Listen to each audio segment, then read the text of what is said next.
So bulletin లో breaking news చూస్తున్నాం. Kolkata doctor కేసులో దోషి సంజయ్ రాయ్ కి జీవిత ఖైదు ఖరారు చేస్తూ తుది తీర్పు వెల్లడించింది కోల్కతాలోని సిల్దా సిబిఐ కోర్టు. ఘటన జరిగిన 162 రోజుల తర్వాత ఈ కేసులో తీర్పును వెలువరించింది. సిబిఐ సిల్దా కోర్టులో మనం మార్నింగ్ హియరింగ్స్ కూడా చూసాము. ఇరువురి వాదనలు విన్నటువంటి కోర్టు ఇప్పుడు తీర్పును ప్రకటించింది. సంజయ్ రాయ్ కి జీవిత ఖైదును ఖరారు చేస్తూ తుది తీర్పును వెల్లడించింది సిల్దా సిబిఐ కోర్టు. ఘటన మనం చూస్తే ఆగస్టు 9న 2024లో జరిగింది. అయితే తీర్పు జనవరి 20కి వచ్చింది. అంటే మొత్తం ఘటన జరిగిన 162 రోజుల తర్వాత ఈ కేసులో తీర్పు రావటం మనం చూస్తూ ఉన్నాము.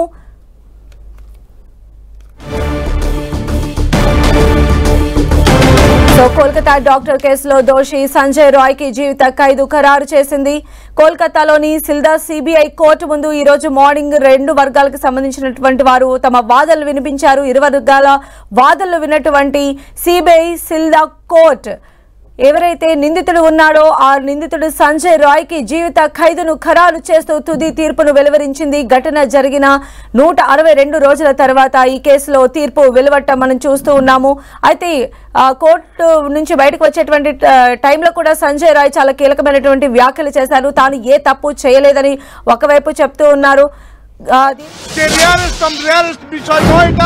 এটা সেই কারণে আমি এই সঞ্জয় রায়কে এই কেসে কোনো রকম মৃত্যুদণ্ড না দিয়ে সর্বোচ্চ সাজা তাকে আমৃত্যু কারাবাস এবং তার সঙ্গে ফাইন যে 3টে ধারায় তাকে দোষী সাব্যস্ত করা হয়েছিল বিএনএস অ্যাক্ট, সেই বিএনএস অ্যাক্টের 64, 66 এবং 103-এর 1 এই 3টে ধারায় তাকে 64 এবং 103-এর 1-এ তাকে যাবজ্জীবন সাজার ঘোষণা করা হয়েছে এবং যে 66 বিএনএস অ্যাক্টে সেখানে যে ধর্ষণ এবং ধর্ষণের সময়ের ফলে যে অত্যাচার যাতে মৃত্যু হতে পারত সেই কারণে তার আমৃত্যু কারাবাস দিয়েছেন এবং সবাই নাগরিক সমাজ, জুনিয়র ডাক্তার, ভিকটিমের পরিবার সবাই দাবি করেছিল যে সঞ্জয় রায় যে প্রধান অভিযুক্ত আর্থিক సో దేశంలో సంచలనం సృష్టించిన కోల్కతా ట్రైనీ డాక్టర్ హత్యాచారం కేసులో సిల్దా కోర్టు కీలక తీర్పు వెలువరించింది. దోషి సంజయ్ రాయ్ కు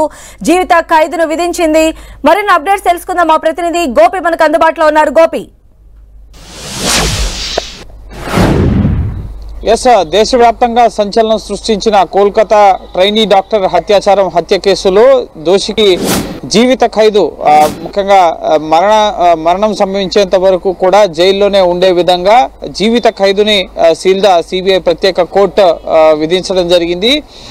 ఇటు భారతీయ న్యాయ సంహిత సెక్షన్ కింద ముఖ్యంగా 64, 66, 103, 1 సెక్షన్స్ కింద అతనిపైన అభియోగాలు నమోదయ్యాయి. వాటి ఆధారంగా సాక్ష్యాలు సిబిఐ ప్రొడ్యూస్ చేసిన సాక్ష్యాలు ఆధారాలని బేస్ చేసుకుని సిబిఐ ప్రత్యేక కోర్టు ముఖ్యంగా సిబిఐ మరణశిక్ష విధించాలి. ఇటు మమతా బెనర్జీ కూడా పశ్చిమ బెంగాల్ సీఎం కూడా దోషికి మరణశిక్ష విధించాలని డిమాండ్ చేశారు. అలాగే బాధితురాలి తల్లిదండ్రులు కూడా మరణశిక్ష విధించాలని డిమాండ్ చేయడం జరిగింది. అయితే ఇటు సంజయ్ రాయ్ ప్రత్యామ్నాయ శిక్షను విధించాలి, తనకి మరణశిక్ష విధించవద్దు అని చెప్పి కోర్టును కోరడం జరిగింది. అలాగే ఇటు సంజయ్ రాయ్ తరపు న్యాయవాది కూడా ఇటు అతను మారడానికి అవకాశం ఉంటుంది భవిష్యత్తులో, సో ఎందుకు మారడానికి అవకాశం ఉండదో కూడా చెప్పాల్సి ఉంటుంది కాబట్టి సో మరణశిక్ష విధించవద్దని చెప్పి కోర్టును కోరడం జరిగింది. సో జీవిత ఖైదు ముఖ్యంగా చనిపోయేంత వరకు కూడా ఇటు జైల్లోనే ఉండే విధంగా సిబిఐ ప్రత్యేక కోర్టు సిల్దా కోర్టు అనిర్బన్ దాస్ జిల్లా జడ్జ్ సిబిఐ కోర్టు న్యాయమూర్తి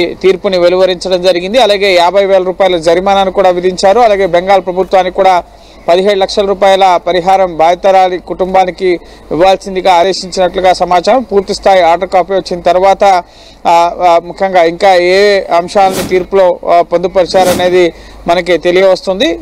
శనివారమే ఈ కేసులో సంజయ్ రాయ్ని దోషిగా తేల్చడం జరిగింది. గత ఏడాది ఆగస్టు 9వ తేదీన విధులు ముగించుకుని సెమినార్ హాల్లో నిద్రించిన ట్రైనీ డాక్టర్ 31 ఏళ్ల ట్రైనీ డాక్టర్ పైన అత్యాచారం చేసి హత్య చేశారు. సో దీనికి సంబంధించిన సీసీటీవీ ఫుటేజ్ అలాగే సంజయ్ యొక్క బ్లూటూత్ డివైస్ అక్కడ ఘటనా స్థలంలో దొరికిన తర్వాత అది ఏ డివైస్ కరెక్ట్ అయిందో వాటి ఆధారంగా సంజయ్ రాయ్ని గుర్తించి ఘటన జరిగిన 6 గంటల్లో అతన్ని అరెస్ట్ చేయడం జరిగింది. ఆ తర్వాత ముఖ్యంగా వైద్యులంతా కూడా ఆగ్రహం వ్యక్తం చేయడం, ఆ హాస్పిటల్ సెమినార్ రూమ్లో సాక్ష్యాలు ఆధారాలు ధ్వంసం చేయడం, ఈ కేసుని తదుపరి 4 రోజుల్లోనే సిబిఐ టేకప్ చేయడం, 25 మంది సభ్యుల బృందంతో సిబిఐ ఇన్వెస్టిగేట్ చేయడం జరిగింది.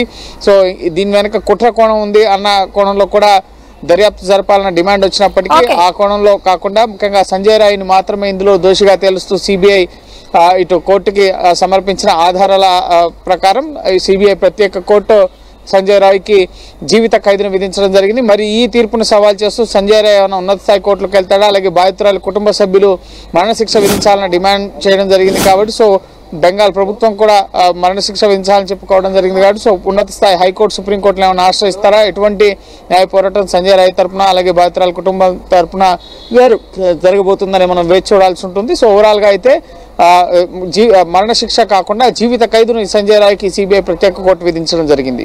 రైట్ గోపి, అది